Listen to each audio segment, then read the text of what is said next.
Diciembre de 1945. Una escuadrilla de aviones militares estadounidenses se desvanece frente a la costa de Florida. Marzo de 1918. Un enorme buque de carga de la Marina Americana que se dirige a Baltimore desaparece sin dejar rastro. A lo largo de los años, muchos barcos y aviones han desaparecido en una zona del océano con una extensión de 725.000 kilómetros cuadrados, dando lugar al misterio, las leyendas y el miedo. Es el Triángulo de las Bermudas. Ahora, utilizando nuevas tecnologías, podemos hacer que se retiren las aguas por completo para desvelar un paisaje oculto. Vamos a vaciar el Triángulo de las Bermudas. Descenderemos a las profundidades para explorar sus rincones más oscuros y para investigar algunos de sus mayores misterios. Cuando las aguas hayan desaparecido por completo, ¿qué encontraremos en el fondo del Triángulo de las Bermudas? Drenar el Triángulo de las Bermudas. Bermudas es un oasis de islas a 1050 kilómetros de la costa este de Estados Unidos. Durante siglos fue un refugio para los barcos que cruzaban el Atlántico, pero las aguas que las rodean ocultan una amenaza mortal. Aparte de ser muy atractivas, representan una seria amenaza para los marinos que no tienen experiencia específica en la zona. El nombre de las Bermudas llegó a infundir temor en el corazón de los marinos, que le dieron a su isla principal el nombre de Isla de los Diablos. La paradoja de este paraíso es que fue un cementerio de barcos durante sus primeros 200 o 300 años. Como conservador de naufragios, el trabajo de Philippe Rouillat consiste en localizar y monitorizar los pecios históricos del archipiélago, y hay suficientes para mantenerlo ocupado. De hecho, en estas aguas pueden haberse hundido hasta 300 barcos. Pero, ¿por qué naufragaron tantos barcos en estas aguas claras y cristalinas tan cerca de tierra?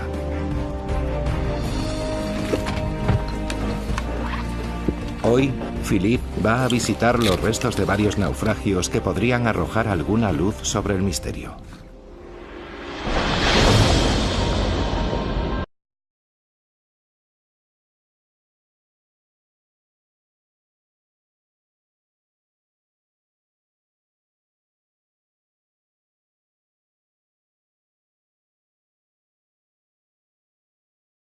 Gran Bermuda siguió la costa sur y se hundió aquí. Algo muy curioso, porque estamos a 800 metros de la orilla.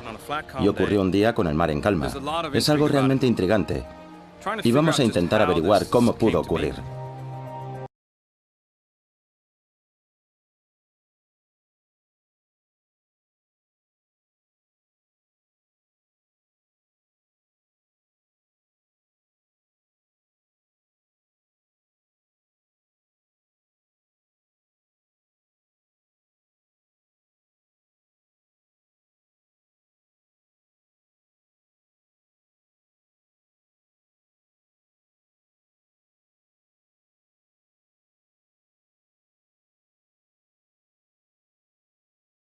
De acuerdo con los registros de Philippe, las Bermudas están completamente rodeadas de barcos hundidos. Aquí hay claramente algo que representa una amenaza mortal para la navegación. Para desvelar este y otros antiguos misterios del Triángulo de las Bermudas, necesitamos ver qué hay debajo del agua. Necesitamos drenar el océano por completo para poder contemplar un paisaje extraordinario nunca visto hasta el día de hoy.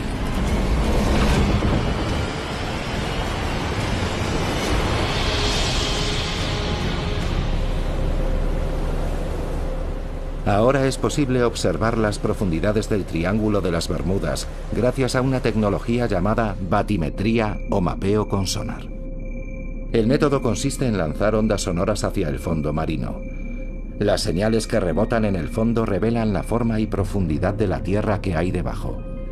Y es esta tecnología la que puede ayudarnos a descubrir la causa de los cientos de naufragios ocurridos alrededor de la isla. El geólogo Nick Hutchins es prospector de fondos marinos. Hoy va a utilizar la batimetría con sonar para buscar formaciones submarinas específicas en las zonas donde se produjeron algunos de los naufragios. Lo que estamos buscando son depósitos minerales que pueden haberse formado en fuentes hidrotermales extintas, las llamadas chimeneas negras. Nick cree que estas fumarolas hidrotermales extintas podrían contener raros metales y minerales. Estaríamos hablando de oro y cobre. En las cortezas puede haber platino, cobalto, níquel y especialmente tierras raras que ahora son muy importantes porque son vitales para muchas tecnologías modernas. Para poder encontrar estos valiosos metales, Nick va a utilizar un sonar multirrayos. Los datos revelan un extraordinario paisaje submarino alrededor de las Bermudas, incluyendo lo que parece el borde de una montaña. Tenemos una especie de meseta plana y de repente llegamos a lo que llamamos el borde. Y desde ahí el terreno desciende en una pendiente de unos 60 grados hasta casi 600 metros. Es un dato fascinante. Pero ¿por qué nos encontramos el borde de una montaña justo frente a la costa de Gran Bermuda? Para entenderlo, necesitamos ver la imagen completa. Utilizando los últimos datos tomados con sonar alrededor de las Bermudas, podemos vaciar toda esta zona por completo.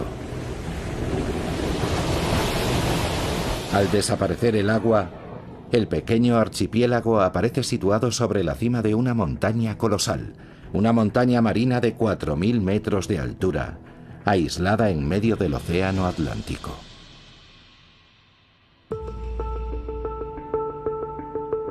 Mandy Sheila, analista cartográfica del gobierno de las Bermudas, quedó asombrada al conocer estos nuevos datos.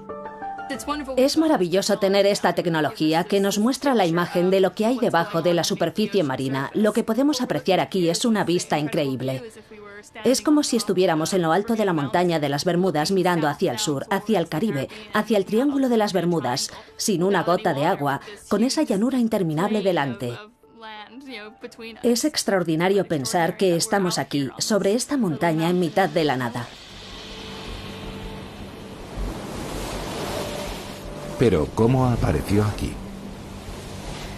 La razón por la que están aquí estas islas es que se produjo una erupción volcánica muy significativa en este lugar, relativamente aislado de la placa oceánica, que se ha ido formando desde la fase más antigua del desarrollo del Océano Atlántico. El volcán siguió creciendo sin cesar a lo largo de millones de años, hasta elevarse vertiginosamente sobre la superficie del océano. Siguió erupcionando hasta formar una enorme isla volcánica que se elevó 1.000 o 1.200 metros sobre la superficie del mar. Cuando el volcán se extinguió hace 30 millones de años, el viento y la lluvia erosionaron la montaña hasta convertirla en una meseta plana. Y más adelante, al subir el nivel del mar tras la era glacial, Gran Bermuda se convirtió en una pequeña isla en lo alto de una montaña submarina. En las laderas de este antiguo volcán se formaron arrecifes que actualmente rodean casi por completo las Bermudas. Los arrecifes son una barrera natural que nos protege de la furia del océano, pero también han ocasionado el trágico fin de muchos marinos. Estos arrecifes son potencialmente fatales para los barcos, pero es lo que ocultan lo que representa la mayor amenaza. Son los escollos. Son formaciones creadas por un tipo de algas rocosas y por los caparazones de millones de diminutos moluscos. Juntos forman una estructura caliza increíblemente dura que puede elevarse hasta 12 metros sobre el suelo marino, y cuyas aristas a veces aparecen sobre la superficie con la marea baja. Estos escollos son mucho más duros que el arrecife que los rodea, de ahí que hayan sobrevivido y que los procesos que los crearon sigan avanzando. Y cuando un barco choca contra uno de ellos, sea de madera, de metal o de otro material, el impacto es muy fuerte. A veces estos escollos tienen puntas afiladas y pueden perforar el casco de un barco como un abrelatas, hundiéndolo en pocos minutos. Y cuando son más traicioneros es en los días de mar en calma. Una de las ironías de los escollos es que son más visibles cuando hay oleaje y tormentas. De hecho, son mucho más peligrosos los días de mar en calma, porque no hay forma de verlos. Estos escollos han sido la causa de muchos naufragios en las Bermudas, entre ellos el del Mary Celestia. Esta amenaza oculta rodea el archipiélago como un legado mortal de su pasado volcánico. Drenar la región de las Bermudas ha permitido explicar los cientos de hundimientos que se han producido aquí. Pero este no es más que un vértice del gigantesco triángulo que se extiende entre Bermudas en su ángulo norte, Puerto Rico por el sur y la costa de Florida por el oeste. Y fue una misión aérea que partió de Florida tras la Segunda Guerra Mundial la que dio origen al más conocido de los mitos del Triángulo de las Bermudas, el vuelo 19, la patrulla perdida. Ahora un equipo de submarinistas va a emprender la búsqueda de un avión relacionado con los misteriosos acontecimientos de aquel día. Y si seguimos drenando el mar, ¿podríamos encontrar pruebas que contribuyan a resolver el misterio? 5 de diciembre de 1945. 5 aviones Avenger despegan de la base aérea naval de Fort Lauderdale, en Florida. El vuelo 19, según su nombre en clave, es una misión rutinaria de entrenamiento a lo largo de la costa atlántica. Al mando está el teniente de la Marina estadounidense Charles Taylor, un piloto con sobrada experiencia. Ha dirigido docenas de misiones de entrenamiento, pero no está familiarizado con esta franja de costa en concreto. A mitad de la misión, las cosas se complican. El teniente Taylor informa de problemas con los instrumentos de navegación. Las condiciones meteorológicas empeoran rápidamente y poco después desaparecen sin dejar rastro. Un Martin Mariner PBM-5 parte en misión de rescate para intentar localizar los aviones y llevar a los pilotos de vuelta a casa. El Mariner emite un mensaje rutinario, pero después no se vuelve a saber de él. No se llegó a encontrar ningún resto del vuelo 19 ni del avión de rescate Mariner. Todo tipo de teorías extrañas y fantásticas han intentado explicar la desaparición de estos aviones, desde abducciones extraterrestres hasta los efectos de una niebla electromagnética. Lo más probable es que los pilotos simplemente se perdieran, se quedaran sin combustible y cayeran en algún lugar del océano. El Mariner y el vuelo 19 tuvieron algún tipo de problema en la zona que rodea las Bahamas. Y por primera vez es posible vaciar esta zona hasta una profundidad de unos 5.000 metros. El paisaje que se nos revela es una vasta y uniforme extensión submarina conocida como llanura abisal. Es como un inmenso desierto submarino. Así es fácil entender que no se hayan encontrado restos de los aviones. Pero ahora, 70 años después, es posible que estemos a punto de encontrar el avión de rescate Martin Mariner. Mike Barnett es un buceador especializado en la búsqueda de aviones perdidos. Ha pasado años investigando el misterio del vuelo 19 y ahora cree saber con bastante exactitud dónde se estrelló el Mariner. He intentado recrear mentalmente su ruta, a dónde podría haberse dirigido y dónde cayó al mar. El avión salió de la base aérea naval de Banana River, viajó hacia el norte, hacia Cabo Cañaveral, y se alejó de la costa hacia la zona de búsqueda que le habían asignado.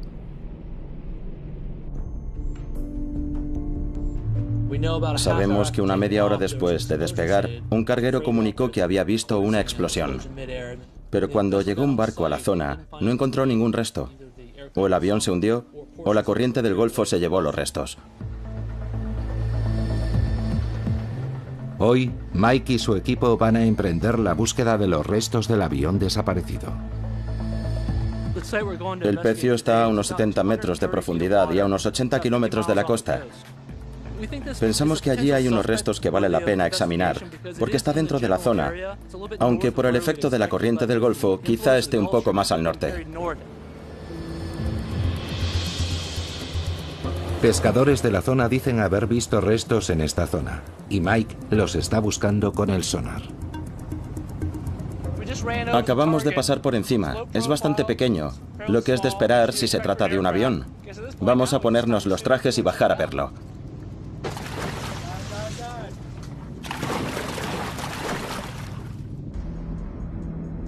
Los restos están a 69 metros de profundidad. Mike piensa que puede ser un avión, pero aún es pronto para saber si es el Mariner. La visibilidad a esta profundidad es muy limitada, y la fuerte corriente complica aún más la búsqueda. Sabemos que estamos cerca, hay muchos peces. Los restos de naufragio siempre atraen a muchos peces. De repente, los submarinistas ven algo en la penumbra. Esa es la rueda delantera del avión. Y a un tiro de piedra, el fuselaje oxidado de un avión de gran tamaño. Es muy interesante. Gran parte de la estructura está intacta. Habitualmente con el tiempo solo quedan pequeños fragmentos en el suelo marino. Así que ver algo así es bastante espectacular. ¿Podría tratarse de los restos del avión de rescate Mariner? El siguiente paso es tomar imágenes de cualquier detalle que permita identificar el avión. En la sala se pueden distinguir pilones que podrían haber sido soportes para flotadores. Parece que son los restos de un hidroavión. Las ventanillas a los lados del fuselaje son semejantes a las de un Mariner. Y la forma del estabilizador horizontal concuerda con las fotos que han visto del avión. Todo indica que podrían ser los restos del avión de rescate Mariner, pero todavía no han encontrado ninguna prueba concluyente. Sin duda es un avión. Debo ser cauto con lo que digo, pero hay detalles muy interesantes. Hay muchas cosas propias de un avión de rescate. Estoy deseando volver y ver las fotos y los vídeos en detalle.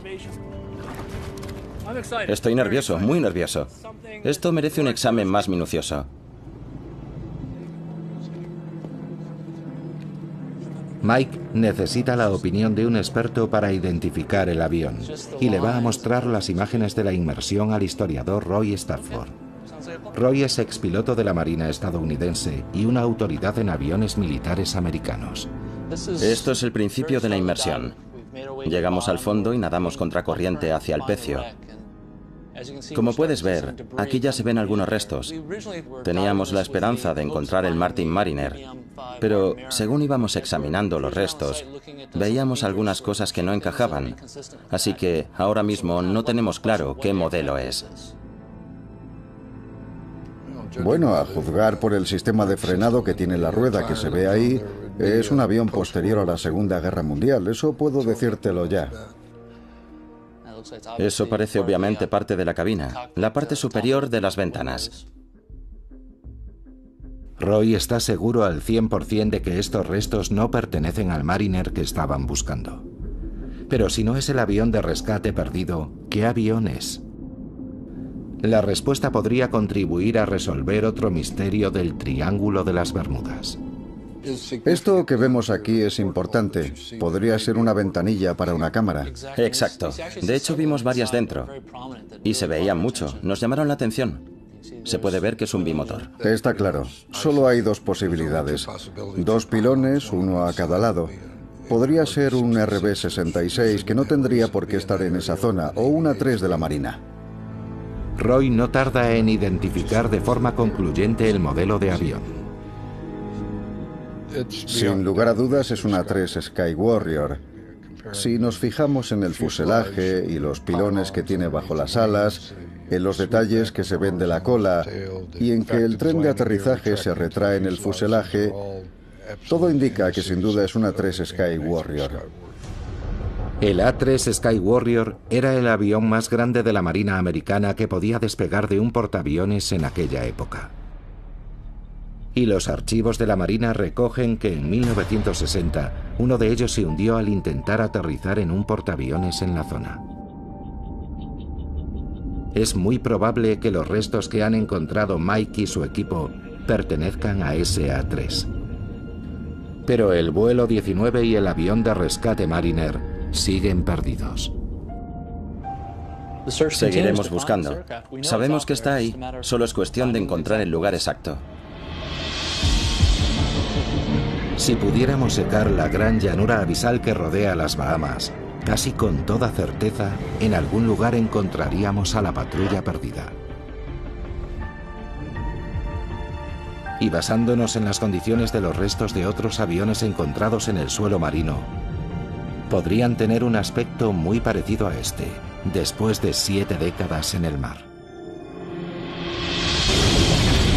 Según seguimos vaciando el Triángulo de las Bermudas y descendiendo cada vez más, encontramos otros fenómenos extraños. En las Bahamas, antiguas leyendas hablan de monstruos marinos ocultos en profundas cuevas submarinas, bestias que devoran marineros y barcos.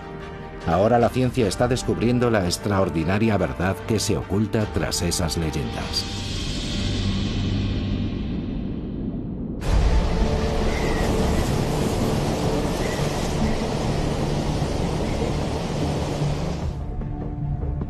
A solo 80 kilómetros de la costa de Florida, en la punta occidental del Triángulo de las Bermudas, están las Bahamas, un archipiélago de más de 700 islas. Aquí es donde encontramos una de las fuerzas naturales más misteriosas del Triángulo.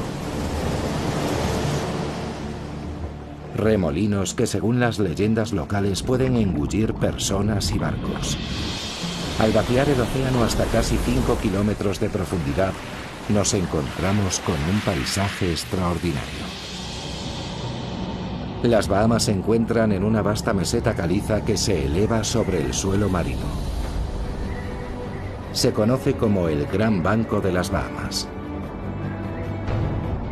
Acantilados más altos que ninguna formación conocida en tierra firme se elevan hasta 5.000 metros, casi 3 veces más que el Gran Cañón. Aquí surgieron mitos y leyendas hace muchos siglos. Las islas del archipiélago más cercanas a los Estados Unidos son Bimini del norte y del sur. Sus aguas fueron famosas hace siglos, cuando los barcos piratas surcaban los mares. Y según la mitología del Triángulo, en la antigüedad hubo aquí un lugar legendario. Algunos piensan que la prueba sigue estando sumergida a 5 metros frente a la isla de Bimini del norte. Es algo que parece una carretera de piedra en el lecho marino.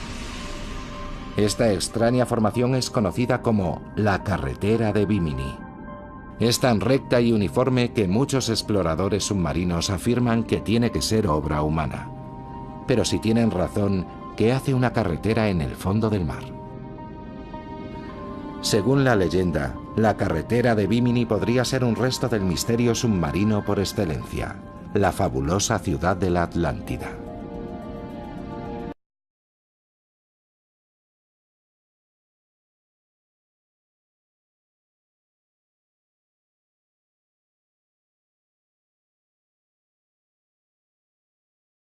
Si drenáramos las aguas que cubren la carretera de Bimini, este es el aspecto que tendría.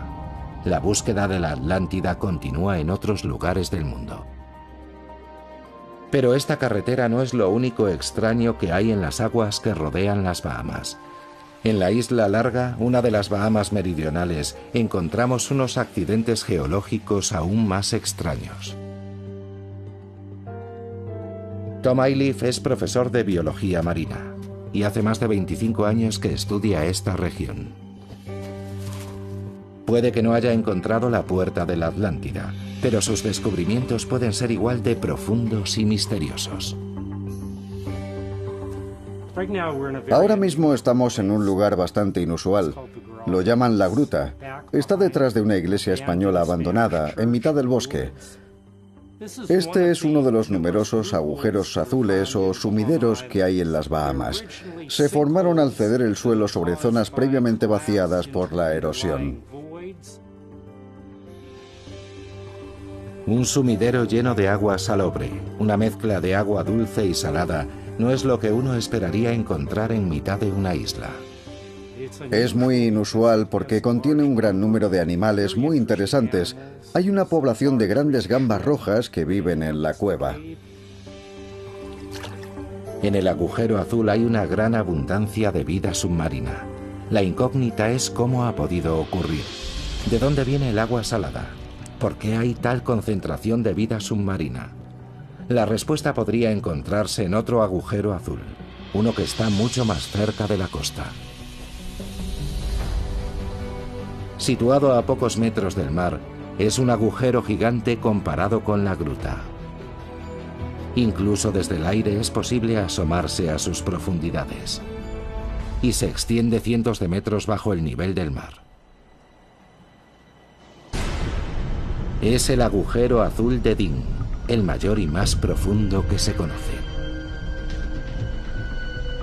Y siendo una de las personas que más lo ha explorado, Tom Ayliff es muy consciente de los peligros que encierra. Ha habido casos de personas que se han acercado demasiado al borde y hay una pendiente muy pronunciada de arena. Si no tienes cuidado, un paso en falso en el borde es suficiente para resbalar y caer al interior. A lo largo de los años, el agujero azul de Dean se ha cobrado varias vidas. Los habitantes de la zona mantienen las distancias a causa de las historias sobre sucesos sobrenaturales. En las Bahamas hay muchas historias y leyendas populares sobre los agujeros azules. Una de ellas cuenta que hay un monstruo, el Lusca, que vive ahí, y que el agua que entra y sale del agujero es el agua que inhala y exhala el monstruo. Hay historias de barcos que se acercaron demasiado al agujero azul y fueron engullidos por la inhalación del Lusca.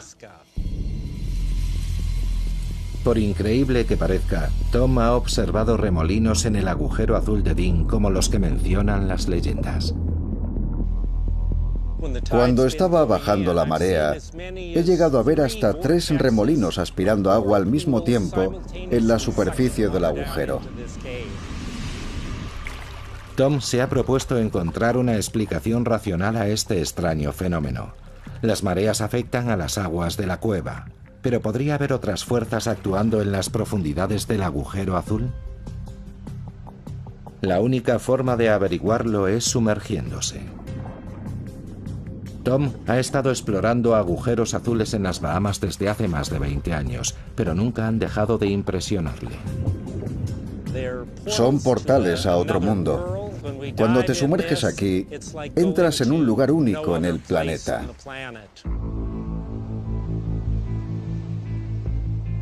Los agujeros azules son un extraño fenómeno natural al que los geólogos creen haber dado explicación. Durante la última glaciación, el nivel del mar era más bajo. Entonces toda esta roca caliza estaba sobre la superficie. Lluvias ácidas se filtraron a través de la piedra, erosionándola y formando grandes bóvedas subterráneas vacías. En algún momento el techo de la bóveda se hundía, dando lugar a la característica forma de botella de los agujeros azules. Y posteriormente, al subir de nuevo el nivel del mar tras la glaciación, la estructura quedaba sumergida por completo. Apenas se zambulle en el agujero azul de Dean, Tom ve cómo se ensancha de repente. Al llegar a una profundidad de 18 metros, la cámara tiene un diámetro de unos 30 metros. Y a medida que seguimos bajando, a unos 25 metros, se ensancha aún más, probablemente hasta alcanzar unos 90 metros de diámetro. Y a 36 metros de profundidad, Tom ve lo que parecen ser túneles laterales que salen de la cámara principal. Son pequeños, pero ejercen una poderosa fuerza de succión.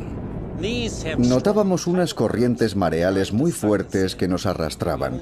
Solo entramos unos metros, pero al salir tuvimos que agarrarnos de la mano y tirar uno del otro para poder salir de allí. A los 45 metros, Tom llega al límite de la inmersión. Nunca se ha aventurado más abajo. Un reducido número de especialistas sí lo han hecho. Uno de ellos descendió a la asombrosa profundidad de 202 metros. Pero las profundidades de la cueva siguen casi completamente inexploradas. Tom está seguro de que hay mucho más ahí abajo. Canales ocultos que conectan diferentes agujeros azules, permitiendo que el agua y la vida marina lleguen al interior de la isla. A mayores profundidades, donde hay un mayor volumen de agua, la fuerza de esas corrientes debe de ser enorme, tan grande que probablemente es imposible luchar contra ella cuando la marea comienza a actuar.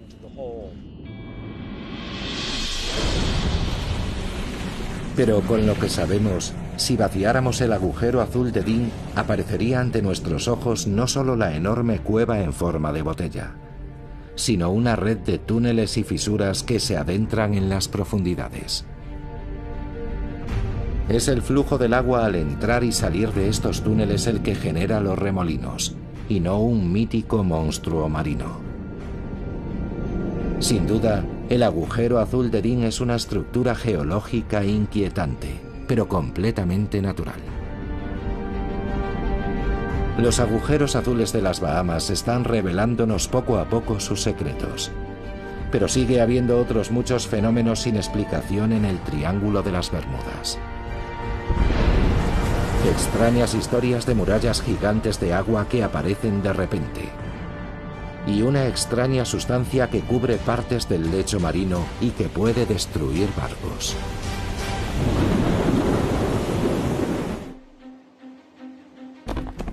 Marzo de 1918. Un buque de carga de la Marina estadounidense zarpa de Barbados. El USS Cyclops es un enorme carguero de 19.000 toneladas. Transporta una carga de mineral de manganeso y hay 309 hombres a bordo. Al día siguiente entra en una de las zonas de aguas más profundas de todo el Triángulo de las Bermudas. Y el Cyclops simplemente desaparece. No se encontró el menor rastro del gigantesco barco ni de su tripulación.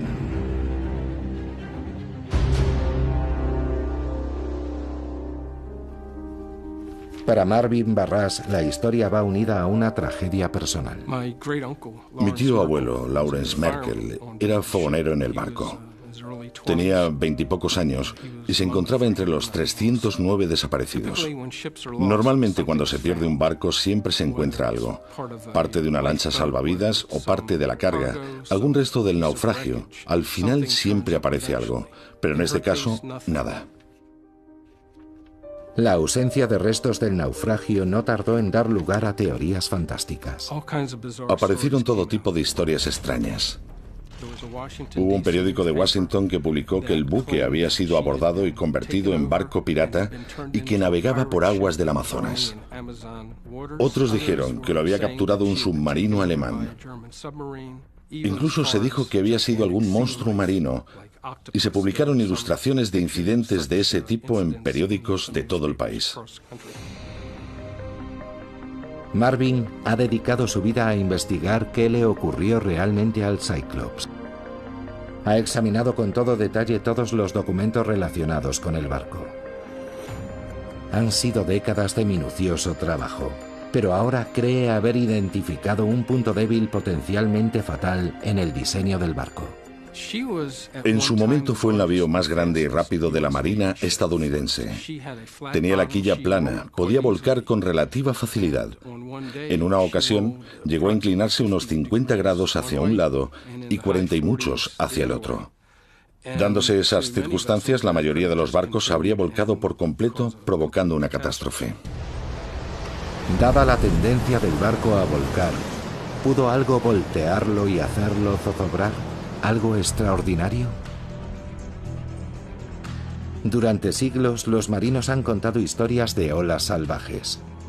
Enormes muros de agua que aparecían de repente, arrollando cualquier nave que encontraban a su paso. La idea de las olas salvajes ha sido material de leyendas desde hace cientos de años. Muchos marinos regresaban contando que se habían encontrado con ellas y que habían sobrevivido. Según el doctor Simon Boxall, no podemos seguir ignorando estos viejos cuentos de marineros. Utilizando satélites podemos observar el planeta entero en pocos días, y durante los últimos 20 años hemos observado y medido olas salvajes que en ocasiones superaban los 30 metros de altura. De modo que existen. En ocasiones incluso se han conseguido filmar olas gigantes. Esta, registrada en el invierno de 2012, se estrelló contra un barco de salvamento en el Mar del Norte.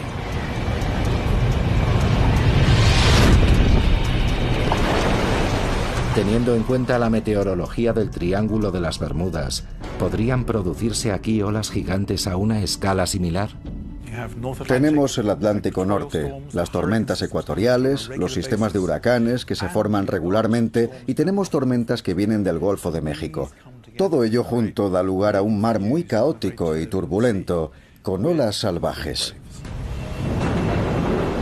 Entonces, ¿pudieron producir las turbulentas aguas del Triángulo una ola salvaje lo bastante grande para hundir el Cyclops? El Triángulo de las Bermudas ha sido desde hace siglos un lugar envuelto en el misterio. Ahora estamos utilizando las tecnologías más avanzadas para hacer desaparecer el mar, desmontando mitos e investigando lo que realmente ocurrió. Pero a veces la ciencia experimental es suficiente para resolver un antiguo enigma. Estamos en la Universidad de Plymouth, en Inglaterra, y este es el tanque de oleaje del laboratorio Coast, uno de los más avanzados del Reino Unido. Puede simular una gran variedad de condiciones oceánicas que se pueden dar en el Triángulo de las Bermudas.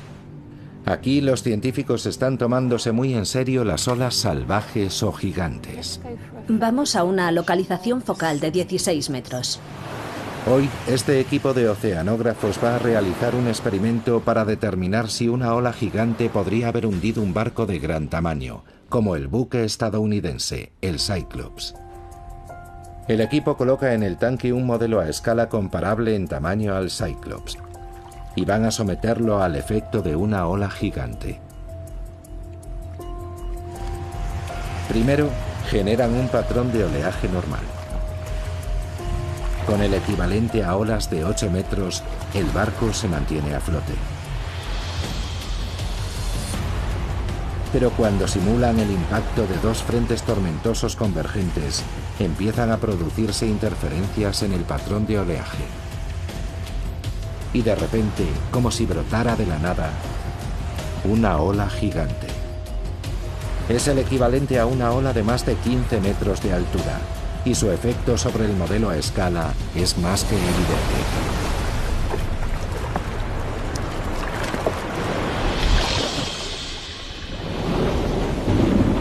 Esta es la prueba de que, en teoría, una ola salvaje podría haber hundido al Cyclops.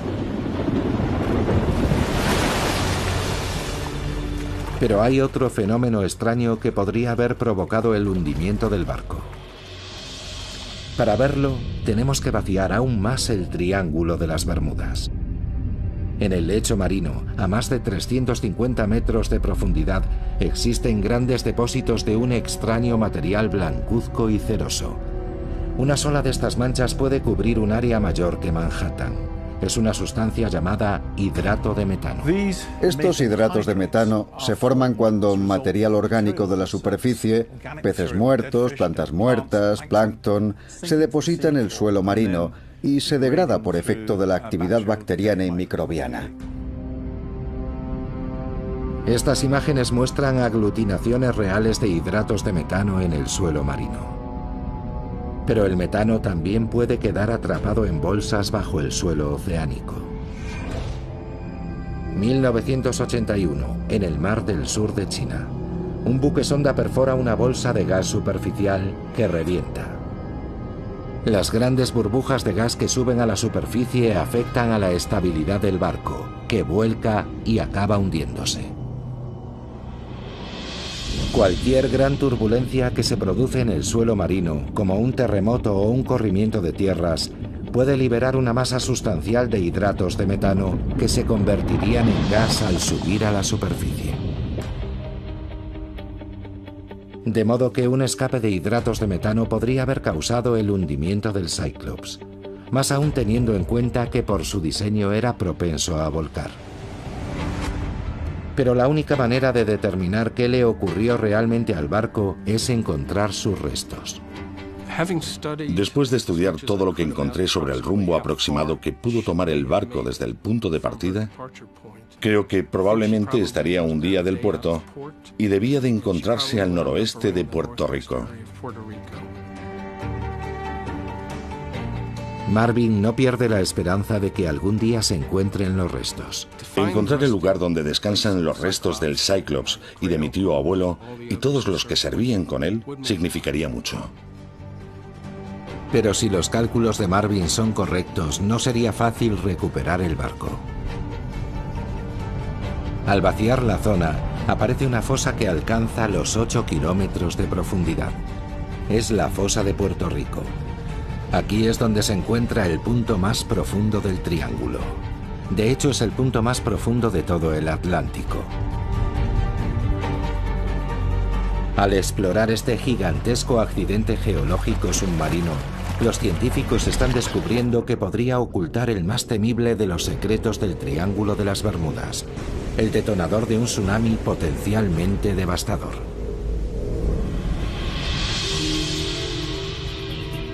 La parte más profunda del Triángulo de las Bermudas, la fosa de Puerto Rico, podría ocultar su secreto más destructivo. Por ello, los científicos trabajan contrarreloj para explorar esta región submarina inaccesible. Aquí, en el laboratorio de toma de imágenes remotas de la National Geographic Society, se ha desarrollado una nueva tecnología clave para poder filmar en el océano profundo. Se llama DropCam. Enviar una cámara a los lugares más profundos del océano encierra varios retos. Cuando metes algo debajo del agua, el peso de la columna de agua que tiene encima ejerce presión sobre ese objeto. Y si imaginamos el peso de 8.000 metros de agua encima de una burbuja de cristal, es una presión enorme, del orden de cientos de atmósferas. Después de años de desarrollo, su ingeniero jefe, Eric Berkenpass, se dispone a probar su cámara en el océano frente a Chile. No tiene propulsión, de modo que un peso hunde la cámara hasta el fondo. Teníamos un nudo en el estómago en el momento de lanzarla al mar por la borda. Cuando el equipo la soltó sobre la fosa de Puerto Rico, tardó hora y media en recorrer los 8 kilómetros que la separaban del fondo. Estaba programada para pasar varias horas en el lecho marino, volver a la superficie y transmitir su posición. Sientes un alivio increíble cuando por fin oyes la señal VHF de la baliza en el radiotransmisor y ves que el satélite lo detecta. Estas son algunas de las primeras imágenes reales del fondo de la fosa de Puerto Rico, a 8 kilómetros de profundidad. El proyecto de imágenes remotas del océano profundo nos ha abierto una ventana a una de las grandes regiones inexploradas del planeta Tierra. Pero sus imágenes son una serie de instantáneas que capturan un área de pocos metros cuadrados en cada inmersión. Para vaciar completamente toda la fosa de Puerto Rico, necesitamos muchos más datos. El científico del Servicio Geológico de los Estados Unidos, Uri ten Brink, está intentando crear un mapa de la fosa completa y cree que es una tarea extremadamente urgente. Empezamos a investigar esta fosa porque es muy similar geométricamente a la fosa de Sumatra, donde se originaron el terremoto y el gran tsunami en 2004. Y eso nos preocupa mucho, porque un terremoto de magnitud 9 en la fosa de Puerto Rico podría provocar un tsunami que afectaría a la costa este de Estados Unidos e incluso a Europa. El equipo de Uri ha desplegado vehículos submarinos operados por control remoto llamados ROVs para escanear la fosa y evaluar el nivel de riesgo de un tsunami. El ROV Emite impulsos sonoros para obtener lecturas lo más precisas posible. El mapa en 3D resultante revela las paredes casi verticales de los gigantescos cañones submarinos. En algunos de los valles y fracturas vemos paredes verticales que pueden tener unos 1000 metros de altura. Los geólogos saben desde hace tiempo que la fosa se formó al hundirse el borde de la placa tectónica norteamericana bajo la placa del Caribe y deslizarse contra ella simultáneamente. Pero lo que revelan estos nuevos datos es que podría ser una zona propensa a los corrimientos de tierra. Pueden mover masas de roca de muchos cientos de kilómetros cuadrados, del tamaño de grandes ciudades y mayores, de hecho. El grosor de esas rocas puede ser de 200 metros o más, así que hablamos de 10 o 20 kilómetros cúbicos en algunas ocasiones. Un corrimiento de tierra submarino a esta escala podría amenazar la costa este de Estados Unidos con un tsunami, como temía Uri. Cuando piensas en Boston, en Charleston, en Baltimore y en todas las centrales nucleares que hay a lo largo de la costa, hay que prepararse para algo así.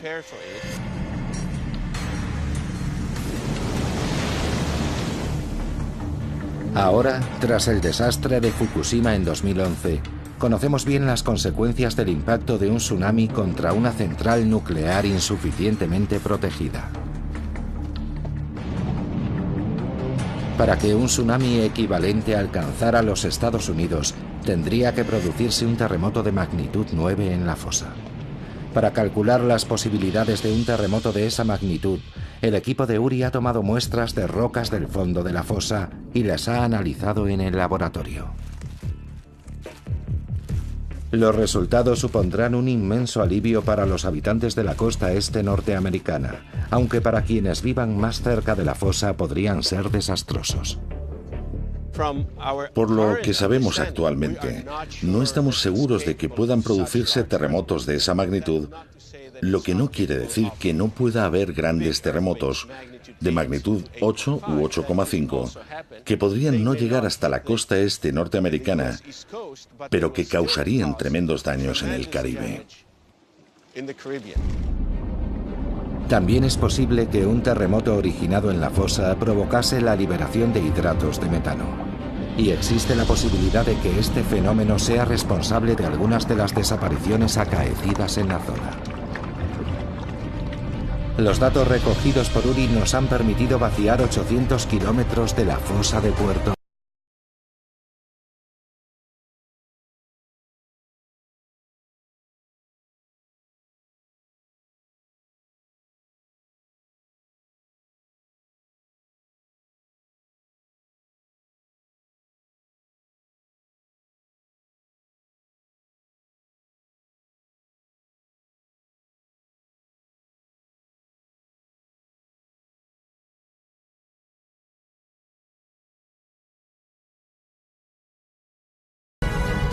Drenar las aguas del Triángulo de las Bermudas nos ha permitido ver por primera vez una asombrosa variedad de terrenos.